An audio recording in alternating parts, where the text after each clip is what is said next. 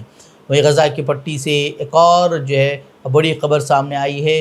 یہاں اسرائیلی فوج نے دعویٰ کیا ہے کہ انہوں نے غزہ میں حماس کے اعلیٰ فوجی کمانڈر عز الدین الحداد کو ایک حملے میں شہید کر دیا ہے، تاہم حماس کی جانب سے اب تک اس پر کوئی باضابطہ تبصرہ جو ہے وہ سامنے نہیں آیا ہے۔ اسی دوران غزہ سٹی کے گجان آباد مغربی علاقے رمال میں ایک رہائشی عمارت اور سویلین گاڑی پر اسرائیلی فضائی حملے میں خواتین اور بچوں سمیت کم از کم 7 فلسطینی جاں بحق ہو گئے ہیں، جبکہ درجنوں زخمی ہیں۔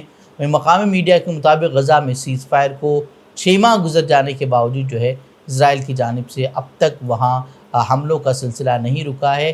تقریباً 2400 سے زائد جنگ بندی کی خلاف ورزیاں اسرائیل کی طرف سے ریکارڈ کی جا چکی ہیں، لیکن کسی کی طرف سے کوئی بھی رد عمل سامنے نہیں آ رہا۔ مقبوضہ مغربی کنارے کی اگر بات کریں، وہاں بھی ظلم جو ہے نہیں تھم سکا ہے۔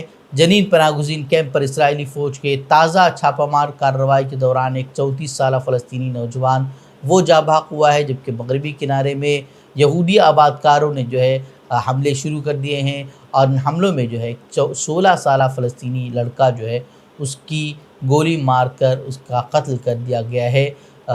تو یہ تھی غزہ اور لبنان کی صورتحال۔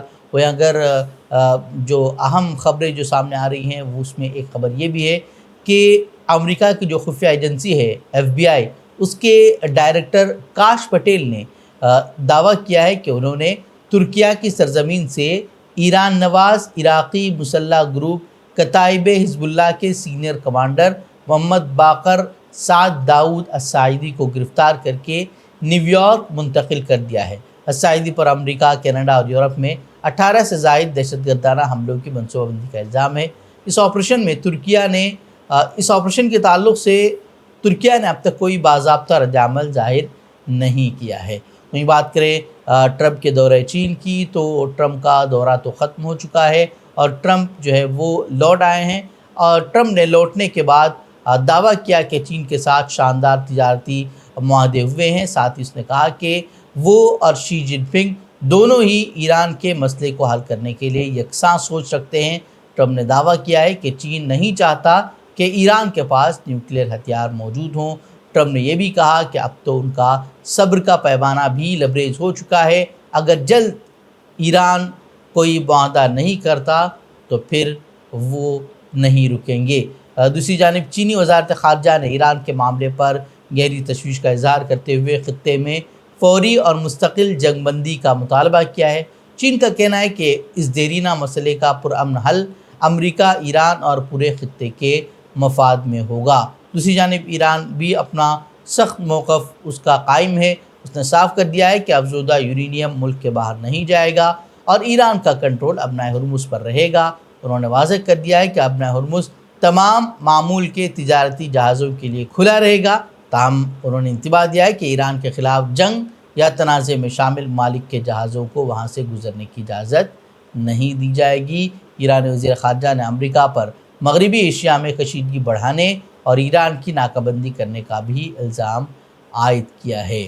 بھٹکل کی ممتاز سماجی و ملی شخصیت، جامعہ اسلامیہ بھٹکل کے نائب صدر دوم اور مولانا ابوالحسن علی حسنی ندوی اکیڈمی کے ٹرسٹی جناب دامودی عبدالحمید صاحب 95 سال کی عمر میں انتقال کر گئے ہیں۔ ان کے سانحہ ارتحال کی خبر عام ہوتے ہی پورے علاقے میں غم کی لہر دوڑ گئی ہے۔ جناب دامودی عبدالحمید صاحب کا شمار قوم و ملت کے ان مخلص ترین خادموں میں ہوتا تھا جنہوں نے اپنی طویل زندگی کا ایک بڑا حصہ دینی اور تعلیمی اداروں کے لیے وقف کر رکھا تھا۔ وہ ضعیف عمری میں بھی صوم و صلاح کے سخت پابند اور ذکر و اذکار میں مشغول رہتے تھے۔ مرحوم کی میت بندر روڈ واقع ان کی رہائش گاہ نور محل میں رکھی گئی ہے، جہاں تعزیت کے لیے لوگوں کا تانتا بندھا ہوا ہے۔ علماء اکرام اور دانشوروں نے ان کی وفات کو ملت کے لیے بڑا خسارہ قرار دیتے ہوئے مغفرت اور پسماندگان کے لیے صبر جمیل کی دعا کی ہے۔ تو ناظرین، خبریں مزید خبروں کے لیے آپ ہمارے ویب سائٹ www.fikrokhabar.com پر ضرور کر سکتے ہیں۔ ویڈیوز کے لیے ہمارے یوٹیوب چینل کو سبسکرائب کریں. تو ناظرین اجازت دیں. السلام علیکم و رحمۃ اللہ وبرکاتہ.